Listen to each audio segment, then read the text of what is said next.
एक बात बताइए, आपके साथ कभी ऐसा होता है कि कोई गाना या ट्यून आप रील्स या शॉर्ट पर सुनते हैं, पर आपको याद नहीं आता कि ये गाना पहले कहाँ सुना है? फिर घंटों गूगल पर रिसर्च और स्क्रॉलिंग होती है कि याद आ जाए कि ये गाना पहले कहाँ सुना था। आजकल तो बहुत होता है लोगों के साथ। आपके साथ भी ऐसा हुआ ही होगा, और अगर नहीं भी हुआ तो ज़रा कमेंट सेक्शन में बताइएगा। देखिए, मुझे तो लगता है कि आज की जनरेशन पहले साउंड ट्रैक से जुड़ती है, फिर कहानी तक पहुंचती है। इस बारे में मैं बात इसलिए कर रही हूँ क्योंकि फिर से एक वीडियो देखते हुए उसके विजुअल से ज़्यादा बैकग्राउंड म्यूजिक पर ध्यान चला गया मेरा। और जब मैं इस वीडियो का नाम बताऊंगी तो आप भी कहेंगे कि हाँ, ये तो हमें भी जानना था। ये था एक आने वाली फिल्म का वीडियो। मैं बात कर रही हूँ आदित्य धर की फिल्म धुरंधर फिल्म के दूसरे पार्ट यानी धुरंधर द रिवेंज के टीजर की। मतलब इस टीजर के लिए जितने सस्पेंस बनाए गए थे वो धराशायी हो गए। जब धुरंधर 2 का टीजर रिलीज हुआ तो रिएक्शन मिक्स्ड निकले। कुछ लोगों ने उसके स्केल की तारीफ की, कुछ लोगों को लगा कि इम्पैक्ट और बेहतर हो सकता था, कुछ अलग भी दिखाया जा सकता था। लेकिन इसी बीच एक चीज ने सबका ध्यान खींच लिया। टीजर के आखिर में इस्तेमाल हुआ एक इंटरनेशनल पॉप ट्रैक। वो साउंड तेजी से सोशल मीडिया पर धूम कर रहा है। अब तक आपने भी रील्स में सुन ही लिया होगा। और इसी के साथ बातचीत का फोकस धीरे धीरे विजुअल से हटकर म्यूजिक पर आ गया। ये अपने आप में एक हिंट था कि इस फ्रेंचाइजी में म्यूजिक सिर्फ बैकग्राउंड नहीं, एक स्ट्रैटेजी की तरह इस्तेमाल हो रहा है। यहीं से हमारे वीडियो का टॉपिक शुरू होता है कि धुरंधर फिल्म फ्रेंचाइजी के गाने कैसे अलग स्टैंड कर रहे हैं और उसमें क्या कुछ खास है। क्या धुरंधर उन फिल्मों में है जहां म्यूजिक फिल्म की आइडेंटिटी बनाने का काम करते हैं, उसमें बड़ा रोल निभाते हैं? क्या यहाँ सॉन्ग सिर्फ बीच बीच के ब्रेक्स नहीं बल्कि पूरी फिल्म की वाइब सेट करने वाले एलिमेंट्स हैं? इस वीडियो में हम इसी एंगल पर बात करेंगे कि कैसे धुरंधर ने अपने म्यूजिक को हाइप, रिकॉल और यूथ कनेक्ट का टूल बनाया, कैसे उसका साउंड ट्रैक खुद डिस्कशन का हिस्सा बन गया, और क्यों आज किसी फिल्म का म्यूजिक उसके मार्केटिंग और मेमोरी दोनों को शेप करता है। आज की चर्चा इस पहलू पर रहेगी जहां सिनेमा सिर्फ दिखता नहीं, सुनाई भी देता है। वीडियो आपके लिए काफी इंफॉर्मेटिव होने वाला है, इसीलिए इसे एंड तक जरूर देखिएगा। हाय, मेरा नाम है अनु और आप देख रहे हैं बजर बट्टू एंटरटेनमेंट पर मास्टर शॉट। धुरंधर 2 का टीजर बड़े ही इंगेजिंग स्ट्रैटेजी के साथ रिलीज किया गया था। जैसा कि आपने नोटिस किया होगा कि फिल्म का टीजर 12:12 पर रिलीज करने का तय हुआ था। और जैसे ही टीजर सामने आया वैसे ही इंटरनेट यूजर ने वही किया जिसमें वो सबसे अच्छे हैं, डाइसेक्ट, डिबेट और मीम बनाना। कुछ व्यूअर्स को लगा कि स्केल बड़ा है पर स्पार्क कम है, कुछ बोले कि फ्रेंचाइजी का प्रेशर दिखाई दे रहा है, और कुछ ने सीधे वर्डिक्ट दे दिया, पहले जैसा गूजबम्स नहीं आया। वो इसलिए क्योंकि कुछ नया नहीं दिखाया गया। पहले पार्ट के अंत में जो कुछ क्लिप्स देखने को मिली थी उसी में बहा मुश्किल एक दो सीन्स जोड़कर इसे टीजर की कैटेगरी में डालकर रिलीज कर दिया गया। फिर भी इस पूरे शोर में एक चीज क्वाइटली स्पॉटलाइट चुरा ली गई और वो था उसका म्यूजिक। टीजर के आखिर में एक धुन बजती है, लोगों को पसंद आती है, हमने भी सुनी, आपने भी सुनी। रिसर्च करते हुए मुझे पता लगा कि आदित्य धर की फिल्म में ये गाना डोजा कैट, अमेरिकन रैपर और सिंगर के एल्बम से लिया गया है। अब जैसे ही डोजा कैट का ट्रैक बजा, उसने टीजर के विजुअल से ज्यादा रील्स में जगह बना ली। Shorts, edits, fan made cuts, हर जगह वही बीट वायरल। आज के एल्गोरिदम वाले दौर में यही असली करेंसी है। ट्रेलर एक बार देखा जाता है, साउंड 100 बार इस्तेमाल किया जाता है। धुरंधर की टीम ये बात समझ चुकी है कि यूथ आज कहानी से पहले साउंड पहचानती है, और अगर म्यूजिक स्टिक हो जाए तो फिल्म पहले ही मेमोरी में जगह बना चुकी होती है। इसीलिए धुरंधर में म्यूजिक बैकग्राउंड स्कोर नहीं बल्कि ब्रांडिंग स्ट्रैटेजी है, और शायद यही उसकी सबसे अंडररेटेड ताकत भी है। अगर थोड़ा पीछे जाएं तो पहली धुरंधर के समय भी यही पैटर्न देखने को मिला था। फिल्म की चर्चा अपनी जगह थी, लेकिन उसका साउंड ट्रैक अपने दम पर पॉप कल्चर कॉन्वर्जेशन बन गया था। कंपोजर शाश्वत सचदेव ने शुरुआत से एक साफ विजन रखा था कि म्यूजिक इंटेंस होगा, लेयर्ड होगा, पर बोझिल यानी बोरिंग नहीं लगेगा। उनका लक्ष्य ये नहीं था कि ऑडियंस उसे सीरियस आर्ट की तरह समझे, बल्कि वो उसे एक इंगेजिंग एक्सपीरियंस की तरह महसूस करे। सीरियस थीम्स हों पर पॉलिटिकल लेक्चर जैसा टोन नहीं आए, इमोशंस हों पर मेलोड्रामा ना बने, बीट्स हों पर शोर भी ना लगे। ये बैलेंस आसान नहीं होता क्योंकि मेन स्ट्रीम सिनेमा अक्सर एक्सट्रीम्स में चला जाता है। धुरंधर ने बीच का रास्ता चुना, सिनेमैटिक भी और प्लेलिस्ट फ्रेंडली भी।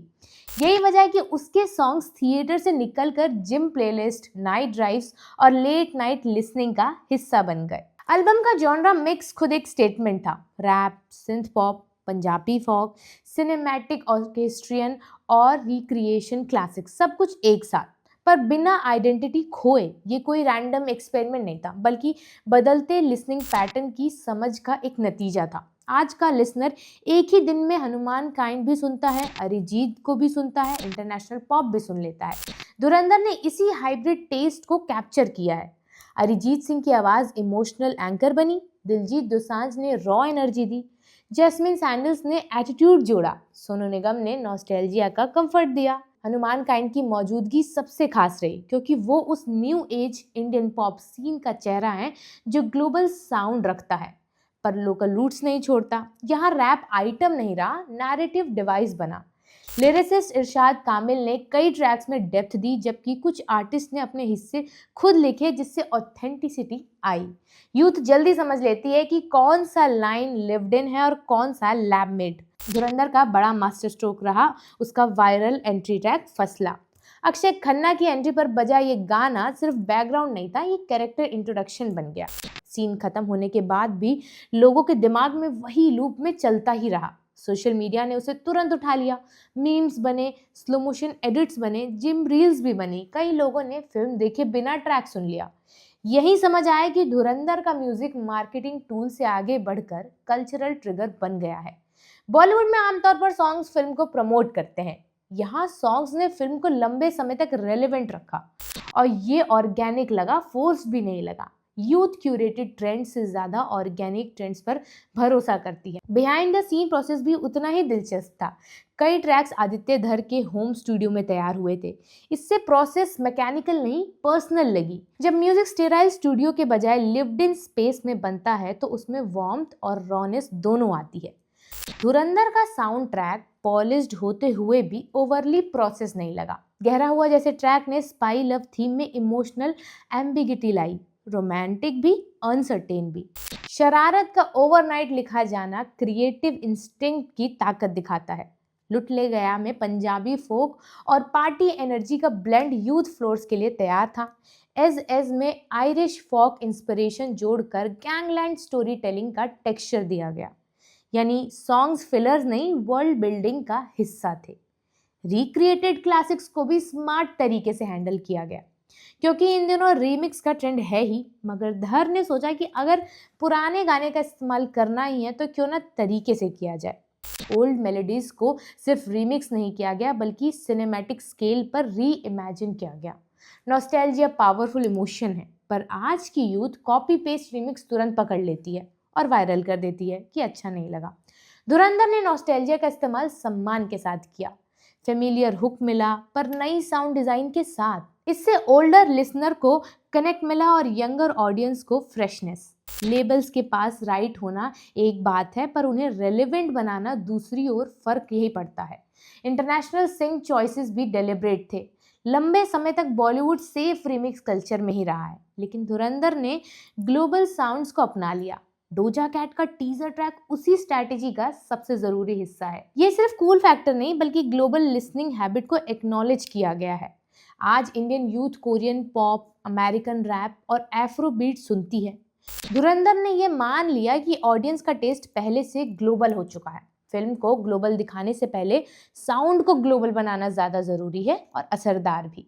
असल बात यह है कि धुरंधर ने म्यूजिक को नैरेटिव एक्सटेंशन बना दिया। सीन्स खत्म होते हैं, सॉन्ग्स नहीं खत्म होते।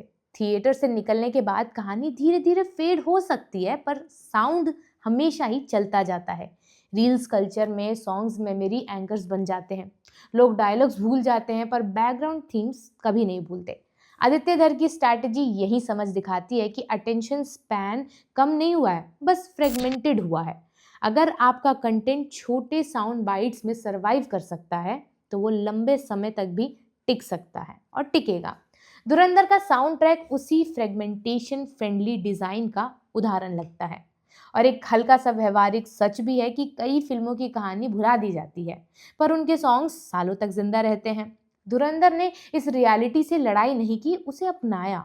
उसने सॉन्ग्स को हीरो बना दिया। यहाँ ईगोलेस फिल्म मेकिंग का संकेत है, जहाँ डायरेक्टर मानता है कि फिल्म की पहचान सिर्फ विजुअल से नहीं बनेगी। यूथ अक्सर सिनेमैटिक यूनिवर्स से पहले सोनिक यूनिवर्स बनाती है। अगर साउंड स्केप स्ट्रॉन्ग है तो रिकॉल अपने आप बनता है। धुरंधर 2 का टीजर चाहे ओपिनियंस डिवाइड करे, उसका म्यूजिक फिर भी कॉन्वर्जेशन में रहेगा। यही फ्रेंचाइजी की कॉन्टिन्यूटी है, साउंड कॉन्टिन्यूटी जैसे।